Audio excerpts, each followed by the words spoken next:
नहीं कर सकता, क्योंकि वह एक से बैर और दूसरे से प्रेम रखेगा, या एक से मिला रहेगा और दूसरे को तुच्छ जानेगा। तू परमेश्वर और धन दोनों की सेवा नहीं कर सकते। इसलिए मैं तुमसे कहता हूँ कि अपने प्राण के लिए यह चिंता न करना कि हम क्या खाएंगे और क्या पिएंगे, और न अपने शरीर के लिए कि हम क्या पहनेंगे। क्या प्राण भोजन से और शरीर वस्त्र से बढ़कर नहीं? आकाश के पक्षियों को देखो, वे न तो बोते हैं, न काटते हैं और न खतों में बटोरते हैं, फिर भी तुम्हारा स्वर्गीय पिता उनको खिलाता है।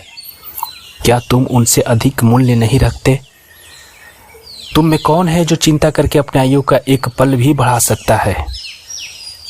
और वस्त्र के लिए चिंता क्यों करते हो? जंगली श्वसनों पर ध्यान करो कि वे कैसे बढ़ते हैं। वे न तो परिश्रम करते हैं न काटते हैं। तभी मैं तुमसे कहता हूं कि सुलेमान भी अपने सारे वैभव में उनके में से किसी के समान वस्त्र पहने हुए न था। इसलिए जब परमेश्वर मैदान की घास को, जो आज है और कल भाड़ में झोंक दी जाएगी, ऐसा वस्त्र पहनाता है, तो हे अल्पविश्वासियों, तुमको वह इनसे बढ़कर क्यों नहीं पहनाएगा? इसलिए तुम चिंता करके यह ना कहना कि हम क्या खाएंगे और क्या पिएंगे या क्या पहनेंगे, क्योंकि अन्य जाति इन सब वस्तुओं की खोज में रहते हैं। पर तुम्हारा स्वर्गीय पिता जानता है कि तुम्हें इन सब वस्तुओं की आवश्यकता है।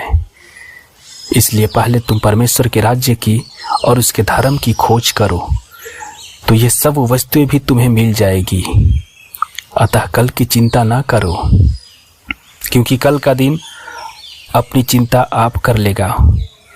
आज के लिए आज का ही दुख बहुत है। मेरे प्रिय भाई बहन, जब आप इस वचन को सुन रहे हो तो उम्मीद करता हूं कि इस वचन से आपको बहुत कुछ सीख मिला हो,